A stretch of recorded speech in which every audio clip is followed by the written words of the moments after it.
রাজধানীর হাতিরপুল বাজারে আছেন সহকর্মী সাদাত হাবিবি। সেতু সরাসরি চলে যাচ্ছি তার কাছে। সেতু, আজকের নিত্যপণ্যের বাজার দর কেমন দেখছেন? যেহেতু আজকে সাপ্তাহিক ছুটির দিন, কোন কোন পণ্যের দাম বেড়েছে এবং কোন কোন পণ্যের দাম কমেছে, বিস্তারিত জানাবেন।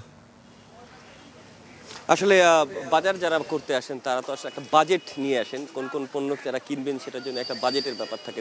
যিনি বাজার করেন সেই বাজেট নিয়ে কিন্তু হিমশিম খেতে হচ্ছে, কারণ কোনো পণ্যের দাম হয়তো বা 10 টাকা কমছে, আবার পাশাপাশি আর একটা পণ্যের দাম ঠিকই বেড়ে যাচ্ছে। গত সপ্তাহে আমরা দেখেছিলাম সিমের দাম অনেক বেশি।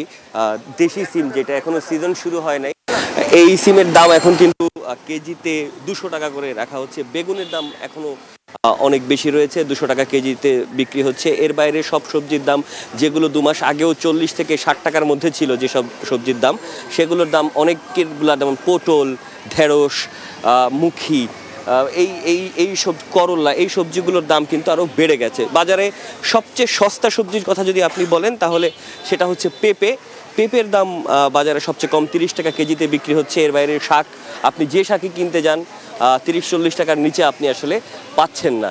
আর আমি যদি মাছের বাজারের কথা বলি, সহকর্মী তপু নিশ্চয়ই দেখাবেন আপনাদেরকে সেই মাছের ছবি। মাছের বাজারের ভিড়ের কথা যদি বলি তাহলে রুই মাছ, যেগুলো 1 কেজি 1.5 কেজি সাইজের, সেগুলোর কেজি, মানে যেটা সবচেয়ে কম দাম ধরা হয় রুই মাছের, সেগুলো 350 টাকা।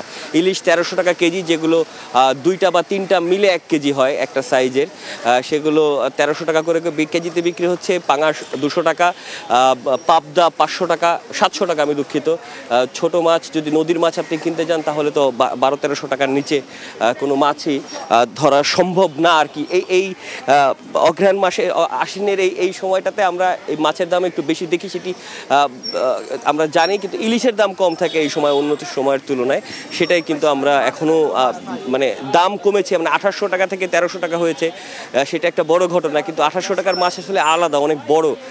যেটা মাছটা 1300 টাকা করে এখন বিক্রি হচ্ছে, সেটা আগে 1800 টাকা বা 1600 টাকা কেজিতে বিক্রি হতো।